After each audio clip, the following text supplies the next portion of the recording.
बच्चों, जब हम लोग लघुत्तम समापवर्त सीख चुके होते हैं तो हम उसकी उपयोगिता के बारे में भी कुछ जानकारी लेते हैं। तो उससे संबंधित बहुत सा अलग अलग किस्म के सवाल पूछे जाते हैं, परीक्षा में भी है या छोटे छोटे कंपटीशन में भी इस तरह के सवाल आते हैं। हम लोग ऊंचे स्तर तक का प्रश्न का जिक्र नहीं करेंगे, लेकिन छोटे स्तर तक का प्रश्न जो हमको अपनी परीक्षा के लिए कक्षा 6 से 8 तक के कक्षा के लिए या छोटे कंपटीशन के लिए उपयोगी है, उस तरह के प्रश्नों का उपयोग करेंगे। तो जैसे पहला प्रश्न हुआ, वह कौन सी सबसे छोटी संख्या है जो 6, 8 और 12 से पूर्णतया विभाजित है। ये 6, 8, 12 के जगह में और एक दो संख्या जोड़ा जा सकता है। कुछ बड़ी बड़ी संख्या दी जा सकती है, जैसे 15, 18, 32 इत्यादि अलग तरह से सवाल दिए जा सकते हैं। तो हम एक सवाल उदाहरण के स्वरूप लेकर के इसकी चर्चा करते हैं। सबसे छोटी संख्या, हम लोग लघुत्तम समापवर्त के बारे में जानते हैं कि वह लघुत्तम समापवर्त वह सबसे छोटी संख्या है जो सबके पहाड़े में सबसे पहले आ जाए, यानी सबसे पहले आ गया तो वो विभाजित हो गया। 6 और 8 का लॉसअ अगर हमारा 24 होता है तो 24 6 से भी विभाजित है और 8 से भी विभाजित है। 24 से पहले कोई ऐसी संख्या नहीं है जो 6 और 8 दोनों से विभाजित हो जाए। तो अगर हम उसमें 12 भी जोड़ लें, हो सकता है कल कुछ और जोड़ लें, 20 को जोड़ लें, तो हम सबका लॉसअ अगर निकाल लेते हैं तो वही हमारा अभिष्ट उत्तर हो जाता है। जो हमको मांगा गया वो उत्तर हो जाता है, यानी हमको इसका सिर्फ लॉसअ निकाल देना है। और लॉसअ निकालना हम लोग जानते हैं 3 तरीका से हम लोग जान गए हैं। एक तरीका और होता है जो कि हम लोग ये गुणनखंड विधि ही है, लेकिन इसको हम लोग प्रचलित ज़्यादा प्रचलन में इसको लाते हैं। इसको हम लोग भाग देते हैं, तो जो कोशिश करते हैं जो सब में लग जाए और अभाज्य से भाग देते हैं। अगर ये 4 से लग जाता है दोनों तो हम 4 से नहीं भाग देंगे, क्योंकि 4 से फिर इसमें नहीं लगेगा और 4 अभाज्य भी नहीं है, इसलिए हम लोग इसमें 2 से भाग देते हैं। 2 3 6, 2 4 8, 2 6 तो 12। फिर हम देखते हैं 2 से इस दोनों में लग जाएगा, कम से कम 2 को में अगर लग जाए तो हम भाग दे देंगे।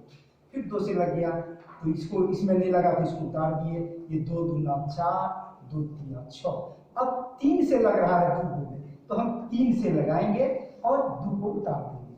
3 1 3, 3 2 में नहीं लगा तो 2 उतर गया और ये हो गया 3 1 3, यानी कि हमारा लॉसअ हो गया 6, 8 और इसलिए लिखेंगे 6, 8 और 12 का लॉसअ ये हो गया हमारा 2 गुने 2 गुने 3 गुने 2, ये और ये, तो ये हो गया हमारा 2 गुना 4 या 12 गुना 24। और देखिए ये 24 के पहले कोई संख्या हमारी नहीं है जिसमें कि 6 से भी भाग लग जाए, 8 से भी भाग लग जाए और 12 से भी भाग लग जाए। 24 6 और 8 और 12 के पहाड़े में आने वाली सबसे छोटी संख्या है, इसलिए हमारा ये 24 लॉसअ हो गया। तो अब एक आते हैं, इस तरह से हम बहुत सारा सवाल होगा आपकी किताब में होगा, कंपटीशन की किताब में होगा, छोटे छोटे गाइड में होगा, उससे आप प्रैक्टिस करके इसको जनरलाइज कर लेंगे और जैसा होगा वैसे हम लोग फिर चर्चा करेंगे। दूसरे प्रकार का सवाल है वो हम लोग चर्चा करते हैं छोटे बच्चों के लिए, जिसको माइंड ब्लोइंग कहते हैं, उस तरह का सवाल हो सकता है। लेकिन वही सवाल है, जब हम सवाल को समझ जाते हैं तो सवाल वही हमारा ढाक के 3 पात निकलता है, बहुत छोटा सवाल। 3 घंटियां जो क्रमशः 12, 15, 20 मिनट के अंतर पर बजती है, यानी कि एक घंटी 12 मिनट पर बजती है, दूसरी घंटी 15 मिनट पर बजती है, तीसरी घंटी 20 मिनट पर बजती है। तीनों एक साथ बज चुकी है 12:30 पर, तो पुनः कितने बजे साथ बजेगी। तो अब अगली बार जब साथ बजेगा तो कितनी देर के बाद तीनों एक साथ का समय, तीनों का समय टैली कर जाएगा। इसको निकालने के लिए हम लोग लॉसअ निकालते हैं। अगर 12 है तो 12 वाला बजेगा फिर 24 मिनट पर, फिर बजेगा 12 या 36 मिनट पर, फिर 12 चौक 48 मिनट पर, फिर 12 पचे 60 मिनट पर, फिर 72 मिनट पर, फिर 84 मिनट पर ये बजेगा। 15 मिनट वाला बजेगा, 15 मिनट के बाद फिर 30 मिनट के बाद 45 मिनट के बाद, 60 मिनट के बाद, 75 मिनट के बाद और 90 मिनट के बाद, और इसी तरह से बजती चली जाएगी। 20 मिनट के अंतराल पर बजने वाली घंटी है वो बजेगी, 20 मिनट के बाद पुनः बजेगी, फिर बजेगी, 40 मिनट के बाद बजेगी, फिर बजेगी 60 मिनट के बाद, और इस तरह से बजेगी। तो ये हम देख रहे हैं कि 12 का पहाड़ा में, 15 का पहाड़ा में ये बज रहा है, और ये 20 के पहाड़े में बज रहा है। तो पुनः अगली बार एक ही साथ कब बजेगी? हम देख रहे हैं कि ये 60 मिनट जो है ये तीनों में उभयनिष्ठ है, सर्वनिष्ठ है। तो ये तीनों में सर्वनिष्ठ सबसे छोटी संख्या है, जो कि 12 के पहाड़ा में भी आया, 15 के पहाड़ा में भी आया, 20 के पहाड़ा।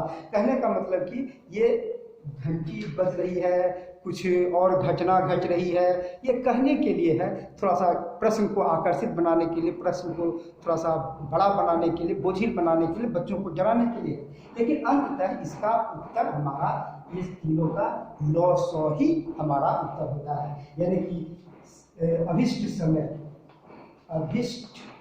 समय जो होगा 60 मिनट बाद, 60 मिनट का बाद मतलब 1 घंटा बाद। तो अभी बज चुका है 12:30 पर, तो 1 घंटा बाद 1:30 पर अभिष्ट समय।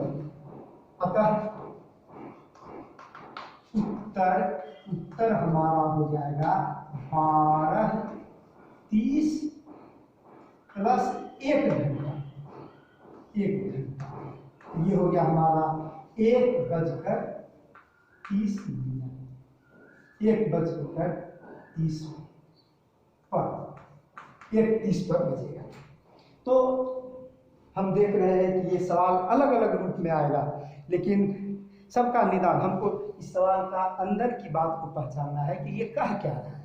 आज हम लोग लघुत्तम की चर्चा कर रहे हैं, फिर इसका 2-3 स्वरूप, प्रश्न का 2-3 रूप और है, जिसकी चर्चा हम लोग अगले वीडियो में करेंगे, और तब आपका ये लघुत्तम समापन चैप्टर ही कंप्लीट होगा। अब इसके अलावा कोई भी सवाल नहीं बचेगा। तो धन्यवाद अगले वीडियो के लिए।